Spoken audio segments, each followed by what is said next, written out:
Frankie, would you lead us in prayer, please? Sure. Dear God, Father in heaven, I just want to come to you thankful, Father, for your grace and your mercy, Father, every day. And God, just thank you for your love. Thank you for this church, Father, that we're a family together. And Father, you've allowed us to come together through your Son. Father, I pray that you be with our hearts, God. Help us through difficult challenges in life, God. And Father, just help us to continue to persevere, to have trust you, to love you, God.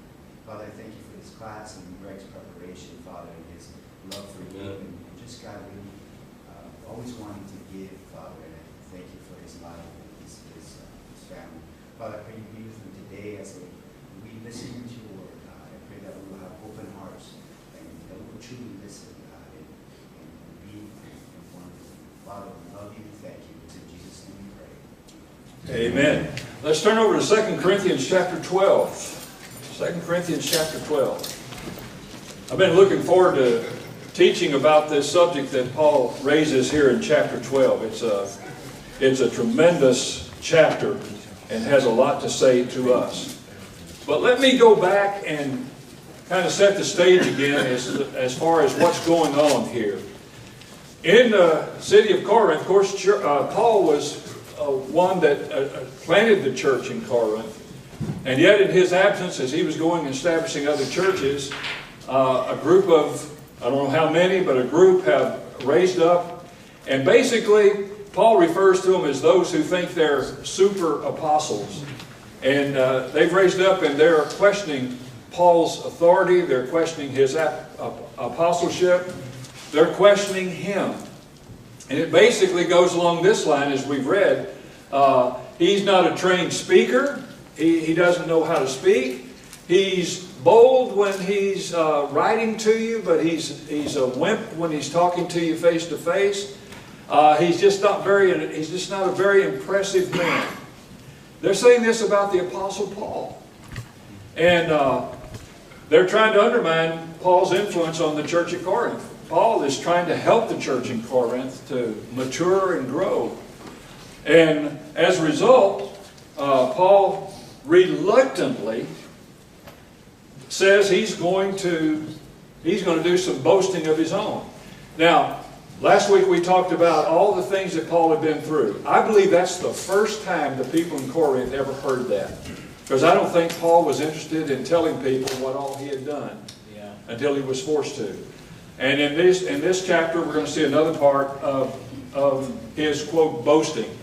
He says, I'm talking like a fool. I don't want to do this. I don't want to talk about these things. But you forced me to. I have to show the contrast between these men who are trying to impose themselves on the leadership of the church and the Apostle Paul. And so Paul he's talked about, he said, been exposed to death again and again, 5 times, received 40 lashes minus 1, 3 times beaten with rods, stoned, shipwrecked. He just went down through that litany of things that he had experienced. And I can just imagine if Paul had been present with those guys, he might have turned to them and said, and what is it that you've done? Well, we're good speakers. They didn't have anything comparable to what Paul had done. And yet they're trying to usurp his authority and put him down. And yet this man has done so much. He has poured himself out for the gospel. And he's poured himself out for the Corinthians, as we see in this letter. And then in chapter 12, he continues his boasting in a little bit different manner. And let's read here beginning with verse 1. He says, I must go on boasting, although there is nothing to be gained. I'll go on to visions and revelations from the Lord. I know a man in Christ who 14 years ago was caught up into the third heaven. Whether it was in the body or out of the body, I do not know. God knows. And I know that this man, whether in the body or apart from the body, I do not know, but God knows, was caught up to paradise. He heard inexpressible things that man is not permitted to tell. I will boast about a man like that, but I will not boast about myself except about my weaknesses. Even if I should choose to boast, I would I would not be a fool because I'd be speaking the truth, but I refrain so that no one will think more of me than is warranted by what I say, what I do or say. This word paradise, he said, I was caught up in paradise. Interesting background of this word. According to William Barclay, this word goes back to an old Persian term, and it literally means companion in the garden.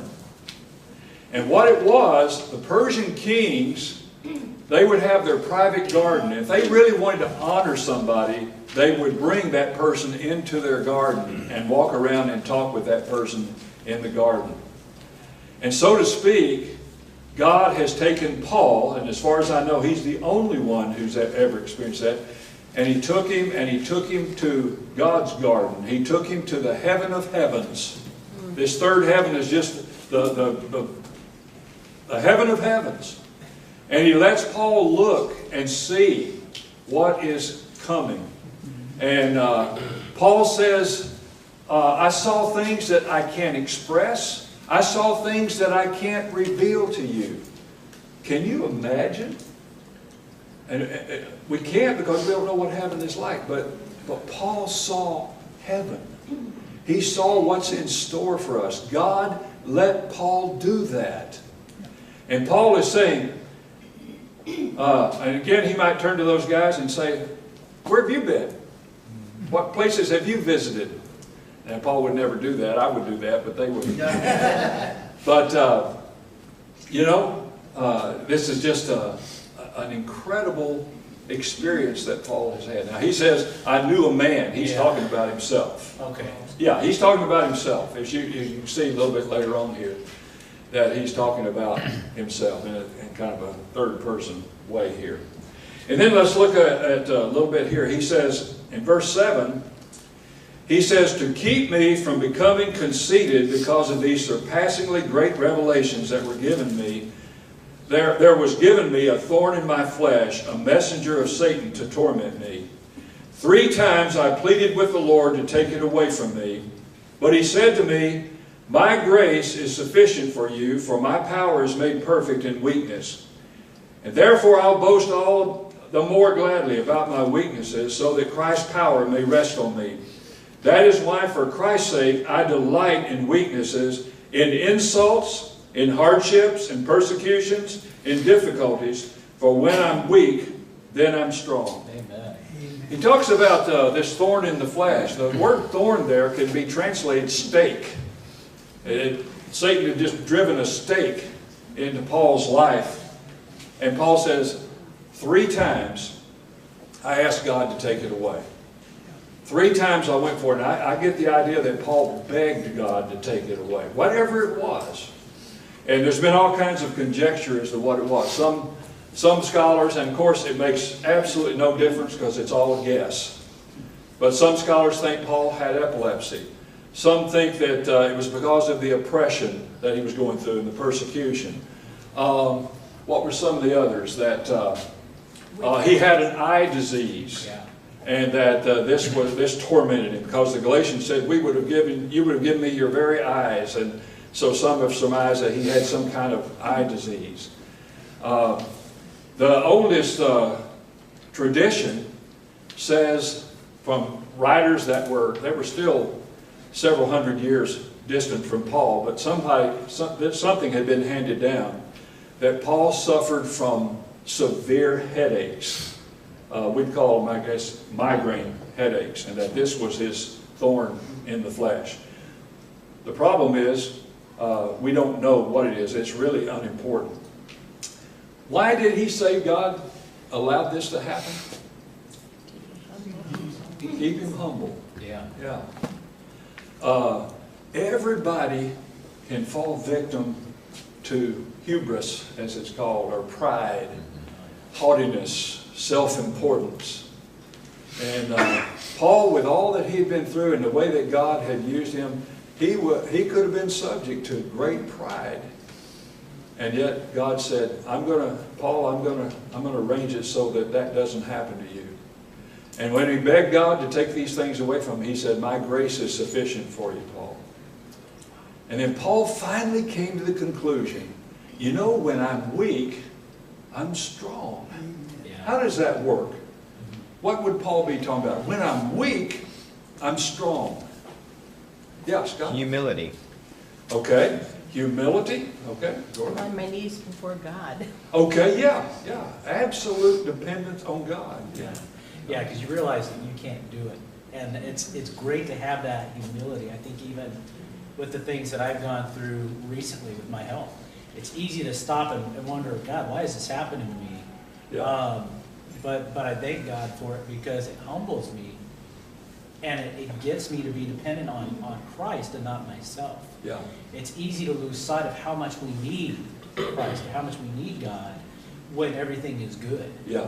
But when we have those afflictions, when we have that suffering, we're dependent on Christ no matter what. And I think that's what this has done for me. And it's been one thing after the other for me this year. And so I think Christ is trying to get me to do exactly what Paul said. Good old kidney stones. Yeah, thank you, Lord.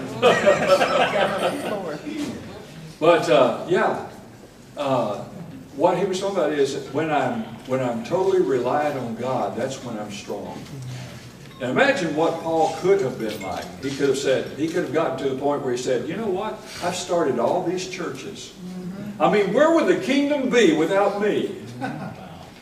And I've been up to heaven. And I'm powerful. I've had a tremendous impact on people. He could have gotten caught up all in pride, and then he's thinking, look what I did. Rather than having a dependence upon God where the real power is. Let's look at some passages. I want to camp here for just a moment. Yes? Before you move on, Greg, I just wanted to go back to that word paradise. Yeah.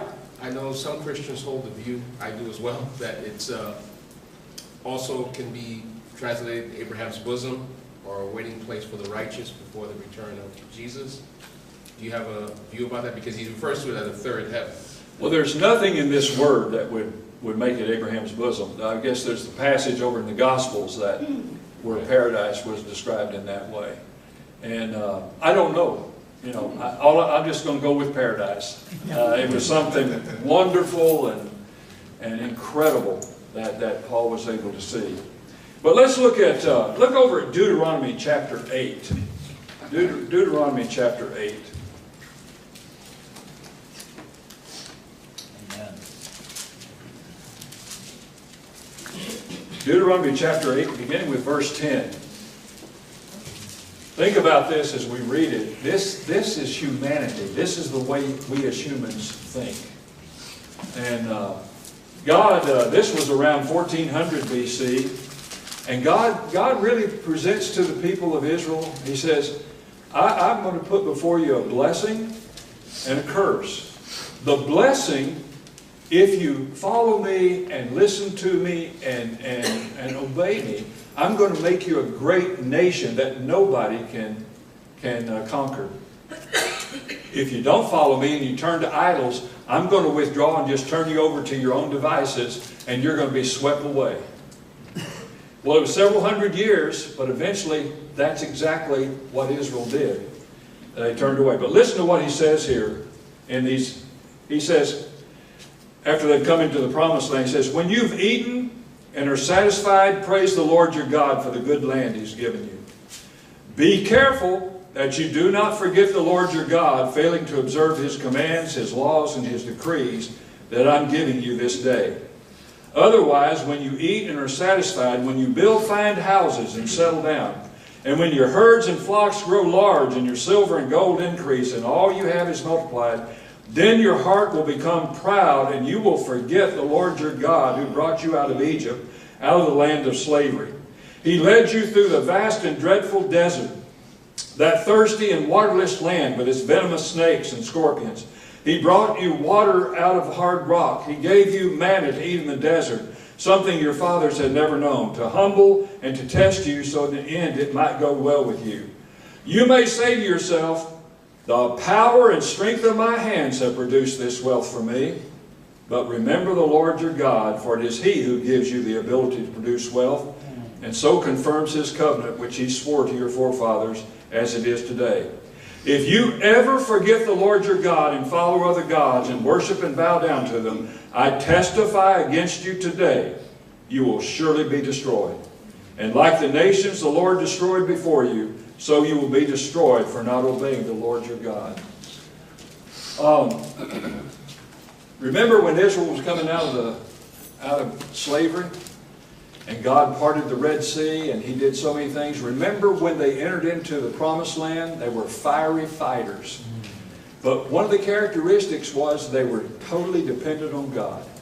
God said, I want you to do this. They did it. I want you to circle Jericho 7 times. They did it. They did exactly. They were totally reliant on God. And He said, but remember, when you come into the land and you've gone from a fiery fighter to a settled shepherd, you're going to have a different mindset. And you may wake up one day and you may say, look what these hands of mine have done. Look what I have built, this great nation. And it's all me. And they forget God. That's hubris. That's the human condition. That's so easy for us to do as human beings. And so he warns them here about this attitude. When things are going real well and you've got money in your pocket, and you've got a great car and a great house and a great career and all of those things, the danger is that one day you'll say to yourself, look what I did. And forget the difficult times when God walked with you and blessed you and opened doors for you that you never could have opened yourself. Yeah, Scott? One of the things I perceive from that is pride is a great destroyer of faith. It is. Pride is the destroyer of faith. Pride is it's involved in just about every sin. It's the pride of, I know better than God does. Amen. And, I look at things, from small things to big things. I remember when I was in the first grade. Yeah, that was, I've really got a sharp memory. That's a long time ago. Let's see now, that was back when Abraham. But I remember in the first grade, we had let me ask you this. How many of you can name some of the people in your first grade class? Oh, wow. Well, of course, you're closer to your first grade class than I am. Yeah. But I think that's great that you can. But the name Billy Sims sends a shockwave through me. We were out playing football with a bunch of kids playing on the playground, and Billy did something I didn't like, and I said, Billy, you're a skunk. Oh, man. And he took me apart. His dad, they were carnival people. They were traveling, and he was tough as nails. I didn't know that when I called him a skunk. But my hubris, I thought, I can take care of this little guy. He took care of me. That's hubris. That's small things, but you can fall into it. I think about, I look back, and I'm a little bit closer to these days, college days. And I can say, I went to school. I never had, and nobody ever helped me. I paid my way. I didn't have any debt when school was over. I worked hard. And I got my undergraduate degree, went on and got graduate school. Look at me. Look what I accomplished. And then I think, yeah, but you remember how you got started. Yeah. And some of you have heard this story, but I moved to Denver out of high school, and I was working as an orderly in the Denver General Hospital. And I decided one morning, I wasn't a Christian, but I decided one morning I'd go to church. And my plan was to go in and sit down, and then as soon as service was over, to get out of there before anybody could talk to me.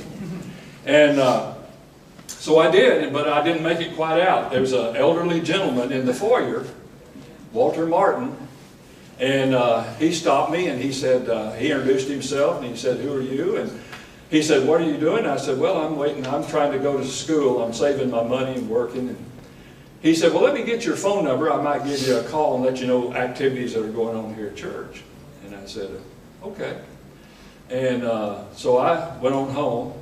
6 o'clock the next morning, I got a call from Walter Martin. And he said, I know you're wanting to go to school. He says, if you'll be at York College, and I had no idea where York College was. He said, if you'll be at York College tomorrow morning, I'll give you a board scholarship that'll help you with your tuition. He didn't know me from anything. And he'd always given scholarships to kids in the church. I wasn't in the church, but for some reason, he did that. I quit my job, and the next morning I was on a bus to York College, which I had no idea what it was. One of the greatest blessings of my life. I met my wife there. The greatest blessing of my life. I decided to become a minister as a result of that. Now, how much of that could I say, look what I did? He didn't look at me in the foyer and say, now there's an intellectual giant. Let's get him in school. Is York College in Nebraska? It is, yes, yes. And I can't claim anything.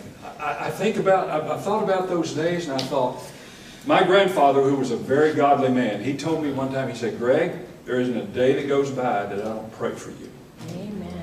And I think about, well, Papa, your prayers were answered. And but I can't claim anything from that. But you know what? I could forget that. I could move on beyond that and say, look what I did. But I didn't do it in the fullest sense of that word. I had help. And a lot of times in our life, we get help. But we can forget what we come from. We can forget a reliance upon God. You know, I think about this church. The 22 who started this church, you remember what it was like? Finding a place to meet. We met at Otero's a few times. We met Seventh-day Adventist Church. 22 people, none of us exceedingly wealthy except Raul. They were just starting their practice. They hadn't really taken off yet. But, and then we started thinking in terms, we heard about a Baptist church that was moving, and we thought, well, maybe they're moving, they're selling their building. So let me go and talk to them, and talk to the Baptist minister, and he said, no, we just rent. And I thought, oh, no. And then he's just, in a half-hearted way, he said, but I think the guy wants to sell this property. And so we talked to him, and among the things he said to us, he says, I want $100,000 down. Well, that's like asking for $100,000 down, and I need it by such and such time. And so I said, well, how about $50,000? And I had no idea where $50,000 was coming from. And he said, well, okay, I'll do $50,000. And then we thought, well, then can we get a bank loan? Who's going to loan? What bank is going to loan 22 people who have been meeting wherever they can meet and loan them $700,000? Right. Yeah. Not even Raul's good name would go down. So, and then he says, then another step was taken. He said, but I'll tell you what, I'll carry the note for you at 5%, 20 years at 5%. He'll carry the note. We don't have to go through a bank. Step by step by step beyond. We could look back and say, look what we did. We didn't do it. We didn't do it. God did it. But you know what? If we could come to the point a few years from now when we have 800 to 1,000 people, if that day comes and we decide to be that size, we look back and think, boy, look what we did. And forget what God did. What God did. And so again, this is what God is talking about here in Deuteronomy. And it is that we not forget what role God has played in our lives. And I know every one of you out there can look back and see the hand of God in certain areas of your life. And if you can't, you just haven't lived long enough to see it, because you will. And the thing is, Paul arrives at the conclusion. He says, Well, let me go back and I don't know if I read that on down or not. Let me begin reading here in verse 8 of chapter 12. 3 times I pleaded with the Lord to take it away from me. But he said to me, my grace is sufficient for you, for my power is made perfect in weakness. And therefore I will boast all the more gladly about my weaknesses, so that Christ's power may rest on me. That's why, for Christ's sake, I delight in weaknesses, in insults, in hardships, in persecutions, in difficulties. For when I'm weak, then I'm strong. Now, who thinks that way? When I'm weak, I'm strong. He's just simply saying, when I'm weak and I'm going through hard times, difficulties, insults, persecutions, that's when I rely on God. That's when I can't rely on myself. I can't deal with it. And when I rely on God, that's when I'm strong. And when I forget God, that's when I'm weak. I don't care what I have. And I might ask you this. What circumstances in your life led to you becoming a Christian? And if you hadn't had those circumstances, would you be a Christian today? No. And I dare say many of us, unless we went through some hard times, we probably wouldn't be a Christian today. We'd be prideful, and we would be saying, who needs God? But we go through some hard times, and sometimes we learn things in the hard times.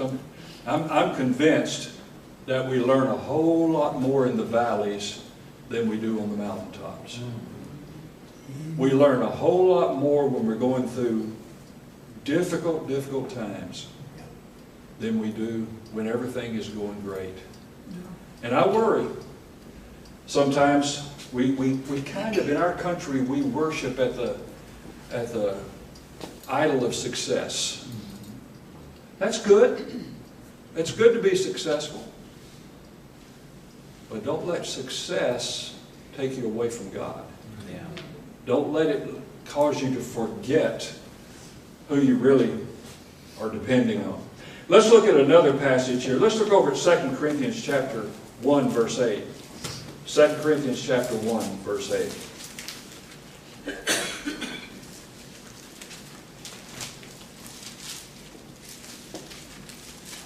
I knew that verse didn't look right. It's in I was reading 1 Corinthians. All right, 2 Corinthians 1, verse 8. Again, of course, this was the beginning of Paul's letter. He says, we do not want you to be uninformed, brothers, about the hardships we suffered in the province of Asia. We were under great pressure, far beyond our ability to endure, so that we despaired even of life. Indeed, in our hearts we felt the sentence of death. But this happened that we might not rely on ourselves, but on God who raises the dead. He has delivered us from such a deadly peril, and He will deliver us. On Him we have set our hope that He will continue to deliver us as you help us by your prayers. Then many will give thanks to on our behalf for the gracious favor granted us in answer to the prayers of many. This is Paul. And we think, well, you know, Paul was always so strong. He never battled with these things that we might battle with. Paul says, I went through so much that I despaired even of living. I thought I had the sentence of death on me. I was ready to give it up. And he said, well, what did I learn during that time? And this is a lesson that everybody needs to learn. Yeah. He said, I learned to rely on God. There are some things beyond our control. There are many things beyond our control. And what we need to do is learn to rely on God. What does it mean to rely on God? What comes to your mind when, what's Paul saying? I learned to rely on God. What comes to your mind when you think of that? Relying on God. Yeah, Tracy? Having the faith, and trusting the Lord, whatever the outcome is. Okay. All right. Trusting for the outcome. Okay. What else? Gerald, my star pupil. I thought that was Papa Joe. Well, Papa Joe took over. Okay. But he hadn't answered in a while, so But I think it's going to God in prayer and relying on His power and strength instead of relying on our own understanding, strength, and, you know, wisdom. Yeah. Just in every situation, you know, I pray that God will guide me throughout the day. Yeah. And that I'll allow the Spirit, I'll follow the Spirit as it leads me and listen to the Spirit as it speaks to me, instead of relying on my own understanding or my own strength. Yeah. Because the Bible does say we can do everything through Jesus who gives us strength. Yeah. What happens to us when we get to the point where we're self-satisfied and we feel in some way like we've really done something ourselves? What happens? Our prayer life dries up. We don't pray anymore. I don't need. We don't say it this way, but what we're basically saying is, I don't need you, God. I got it together. I don't need you. In a difficult time, that's when we're driven to our knees and we know we need God, but we need God all the time. But when things are going well, our tendency might be, well, I don't really need God that much. And so I can do this on my own. I don't need to pay attention to His Word. He says something and we think, well, I've got a better idea than that. And then we wander off and we wonder, why is my life coming apart at the seams if we do that? Okay, so Paul says, I despaired of life and stuff, but I learned to rely on God. And that's certainly something that we need to do too. Let's look at Proverbs 30, verses 8 and 9. Proverbs 30.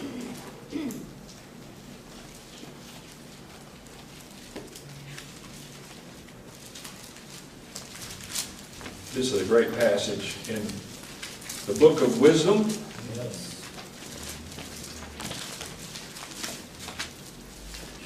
Proverbs 30, verses 8 and 9. Well, let me begin with verse 7. 2 things I ask of you, O Lord, do not refuse me before I die. Keep falsehood and lies far behind me. Give me neither poverty nor riches, but give me only my daily bread. Otherwise I may have too much and disown you and say, who is the Lord? Or I may become poor and steal and so dishonor the name of my God. Being poor isn't risk-free either, is it? And having all that we want isn't risk-free, but just relying on God. Let's look at Romans 5, 1 through 5.